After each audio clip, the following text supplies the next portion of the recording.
Yo, you already know what time it is. Welcome back to Sports Hop. It's your boy Mack B. I'm in the building solo dolo today, but you already know what time it is. Buenos dias, mi gente. Bonjour, le monde. Como allez-vous? Starting off the show with a little international twist, since we got an international superstar taking over the NBA, right? So, I'm going to start with this. This has been a very, very interesting and very intriguing series. Shout out to both teams. The Nuggets clearly are the better team, right? They have more length. They know how to space the floor. The leadership of Jokic cannot be denied. Coaching matters. Playoff pedigree matters. Even though this is Denver's first finals, I'm very impressed on how they handled themselves, particularly coming off that Game 2 loss, coming back and winning the next two. Denver's up 3-1. Miami just doesn't have an answer inside for Jokic. Too much length, too much talent, too much ball movement. Him and Murray, incredible dynamic duo taking over the NBA, not just right now, but for years to come.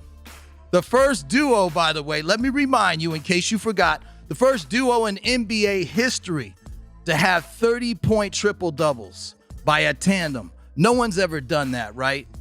So this is the tale of two teams, in my opinion.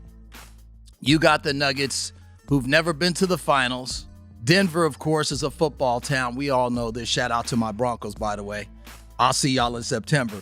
But Denver is more predominantly a football town. Everybody knows this. But I'm really happy for the Nuggets. They're on the verge of winning the NBA championship. Nobody really thought that they would be here, including myself. Denver's not the sexy pick, right? Everybody thought that the Warriors, including myself, I'm guilty of that too. I thought the Warriors or even the Lakers might come out of the West. I didn't even think that I thought Phoenix was going to get past the Nuggets. Obviously, that didn't happen. So Denver's in the finals against the Miami Heat. Clearly, the Heat have overachieved in the postseason. Play-in tournament, number 8 seed. Erik Spoelstra doing what he did. They grabbed Game 2 on the road in the Mile High City. Shout out to the Heat. I mean, I never thought they'd be here, right? But every time I would count them out, I would doubt them. They proved me wrong time and time again. Miami is a well-run, oiled machine, a great-run organization. Erik Spoelstra, in my book, top 5 NBA coaches of all time. Miami has been to 6 finals in the last 15 to 16 years. I believe that's the most in the NBA by any team in terms of final appearances within that time frame. So I'm going to say this. The length of Denver obviously has disturbed Miami to the point where there's no overcoming it. They just have too much length. They have too much ball movement. If Miami's not making perimeter shots, particularly beyond the three-point line, they don't really have a chance, in my opinion, to win the series. They certainly didn't win the series or win the game the other night because they were kind of cold from the outside. Denver's more consistent with their ball movement, with their communication, setting picks, the pick and roll with Murray and Jokic. I mean, it's undeniable. It's unstoppable. So I'm going to do a comparison of these two franchises, right? And I'm going to use a very interesting analogy. So stay with me, okay? Denver and Coach Mike Malone, let's put Malone up on the screen here. Thank you, Solomon. Coach Mike Malone called his team out after Game 2 when they lost on their home court. He didn't think the effort was there. Clearly, it wasn't there. Miami had a ton of open shots. They shot 17 of 35 from the three-point line. They were 49% for the game. Now, basketball, football, sports, life is all about making adjustments, right? Overcoming obstacles, overcoming hurdles. Well, the Nuggets, clearly in Coach Malone with his disciplinary leadership, exemplified that clearly, not only in Game 3, but in Game 4. They're up 3-1. They're on the verge of winning their first championship, which is going to happen. There's no way Miami's going to win 3 in a row. It's just not happening. I'm sorry. All of y'all on South Beach just bathing in the sun. Go out there and get a beach towel and just camp out for a couple days because you on vacation. It's already started. So at the end of the day, shout out to Coach Malone. Shout out to Jokic and Murray, outstanding players. Denver, in my assessment, is kind of like the Prius, right? So they're like the Prius car. And, you know, Prius is not a flashy kind of a car. but it gets the job done. It's efficient. It's cost effective. You know what I mean? In terms of operational, movement and things of that nature, smooth, easy, nothing difficult.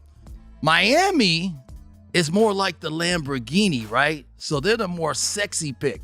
Just like the Lakers were the Lambo, the Warriors are the Lambo, the Nuggets are the Prius, just cruising down the road, going through the Rocky Mountains, you feel me? Just, doing their thing.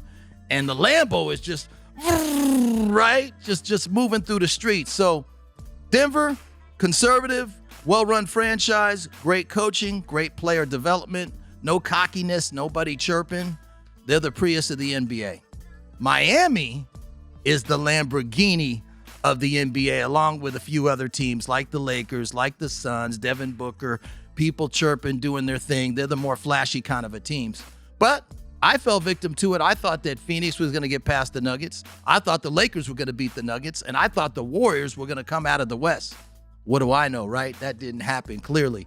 So at the end of the day, we've got the Prius pushing towards the finish line in the NBA Finals versus the Lamborghini, which is a much more sporty, sexier pick, a sexier look. You got South Beach, you got the women, you got the fashion, you got all the hype, right?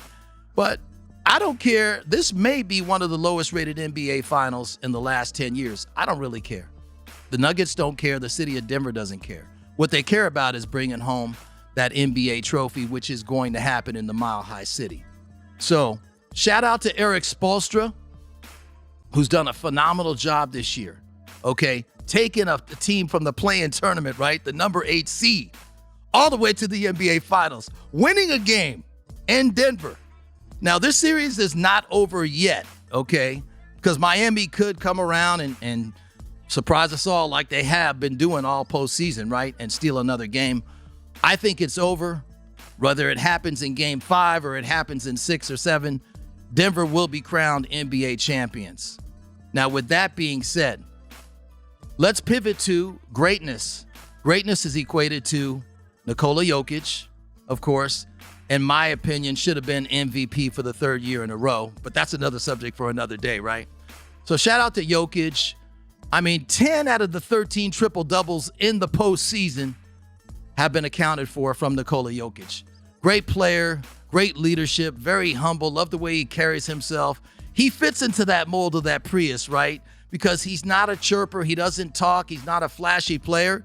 He just goes out, he spaces the floor, he establishes the pick and roll, he can shoot, he can go to the rim, he can block shots, he can do just about everything, right? And no, he's not the most athletic player, but that doesn't matter. The man is still the most dominant player in the NBA as we speak. So shout out to Nikola Jokic, averaging a triple-double in the postseason. No one's ever done that before in this time in terms of 10 out of 13 games, putting up those kind of numbers. And then we can't sleep on Jamal Murray. Shout out to Canada. He's originally from Canada. So Murray is a great player. They're the dynamic duo. That's the Batman and Robin of the West, right? So the Nuggets aren't going anywhere. I got news for y'all. The Denver Nuggets are going to be relevant and they're going to be viable for a long, long time. And yes, I'm still a Laker fan. I'm still repping my purple and gold, right? But I'm still thinking that the West right now, all eyes, not only this year, but moving forward, I think it's going through Denver. So we'll see. Everything still remains to be seen, right? Now, speaking of which, let's pivot to Bam Adebayo, right? So shout out to Bam, has a good postseason, and, he's, doing this. And if I had to guard Nikola Jokic, I'd be like, wow. Even when I'm going to bed, I'm like, what can I do? How can I solve this problem? I'm like, man, is there a higher power? Is there anybody that can help?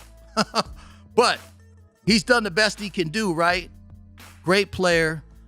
It's just too much length. It's too much skill, whether it's from the perimeter or Jokic going inside or dishing out the assist that he does. So shout out to Bam Adebayo. Shout out to the Miami Heat. Clearly they're overmatched. Clearly they're in over their head, right?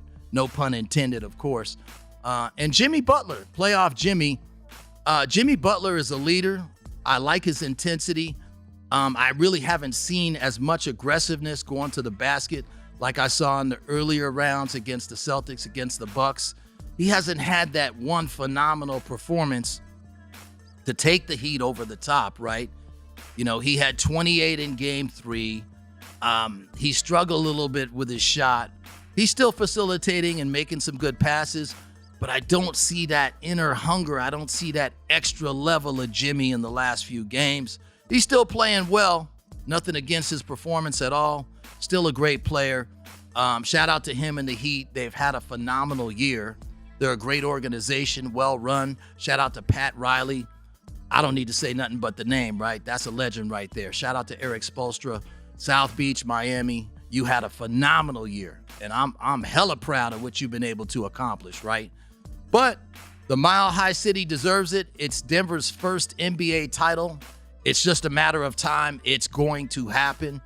And shout out to Nikola Jokic and Murray and even Brown coming off the bench, the rookie out of Kansas coming up with 15 big points the other night in game 3. I mean, Denver's got a lot of players. Kentavious Caldwell-Pope, Brown, that came over from the Nets. I mean, they're just loaded. So I think Denver is the face of the West. They're going to be relevant for a long, long time.